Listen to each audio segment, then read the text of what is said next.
Welcome to this tutorial on how to create forms in Google Drive. We'll begin by going to drive.google.com, where you can log in using your Southern account or with any personal account you may have. Once you enter your Southern email address, it'll redirect you to Southern's page where it'll ask you to enter your password. From there, it'll bring you to your main Drive page, where you'll see in the upper left-hand corner Southern Adventist University's logo, which indicates that this is linked to your Southern account as well as your emails. Now today we're going to be looking at creating forms. So we're going to go up to the New button, and from the More, we're going to select the first one, Google Forms. It'll open in a new tab for you, and basically to begin, you want to name your form, which can easily be done by selecting the text. You can create a form description here, and then from there you'll want to create questions. So you'll notice that you have various options. Now here, if you click the drop-down menu, you'll see that you have short answer, paragraphs, multiple choices, check boxes, drop-down menus. You have a file upload option, which is only available for those who are using Google Drive within education account or a business account, and then a linear scale, multiple choice grid, and a date and a time. So you have lots of different options here as for question types. If you choose file upload, Google Drive will create a specific folder into which all of the uploads will be placed. So you have a lot of options as to types of questions that you can include, and as you'll notice, there's a little button here for adding images. You can add images at any point. You can add videos, you can embed those, and as you'll notice along the side, there's also add a title and description. So if you want to separate your form into sections, or you want to give a little more background information, you can add a title and information there. If you want to add sections, that will break up your form. So for example, if the user begins using the form, they will see only the first section, and once that's complete, then they'll progress to the next. So that will kind of divide up your form. Now there's a few buttons here along the bottom of each question that you'll see. The first is duplicate this question, delete this question, and make this question required. In order to submit the form or progress to the next section, if you have sections, the user will need to complete that question. Now there's a few more options that we'll see up here. For example, our color palette. The default setting is on this purple header and pale purple background, but you can choose from a number of colors as well as images. If you click the image here, Google has a nice selection of header images, and then your background color will coordinate to match your header image, or you can also upload photos from your local computer or your albums within Google Drive. So that's another option to assist in the aesthetic of a Google form.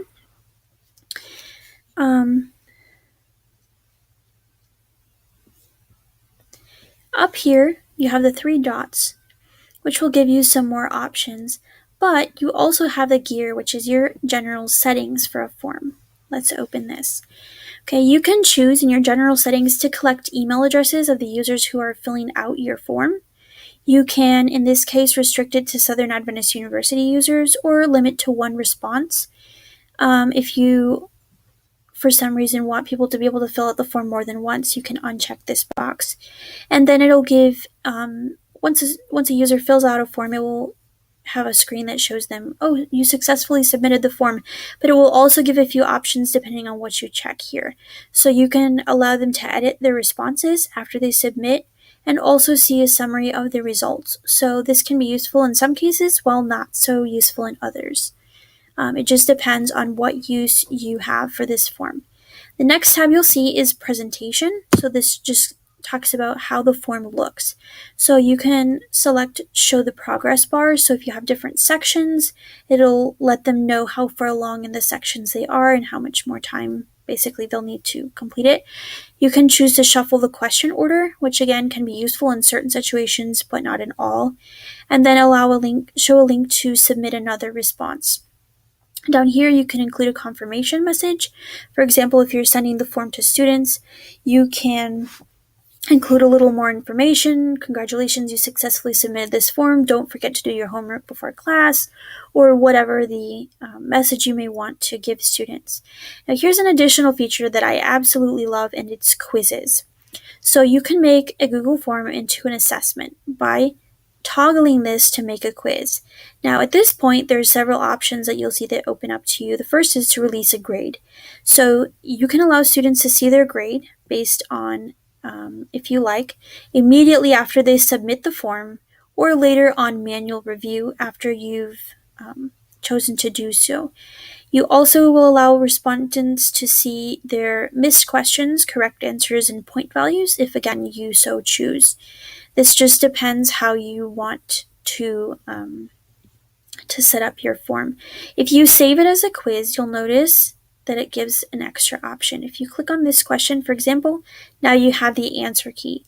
So if you click on the blue answer key, you can include answer feedback, and since I didn't put any options available, it hasn't shown any, but once you do choose options for your multiple choice, for example, then you can select the correct one. For example, we'll choose this as a multiple choice question, and we'll say red, green, and blue.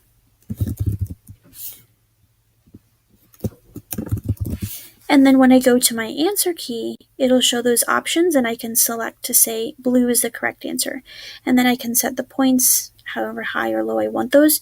And then I can add answer feedback for incorrect and correct answers. And you also can include links with these, which are very useful. For example, if a student gets to answer incorrectly, you can say, please refer back to, specific resources or your eClass page or wherever you like.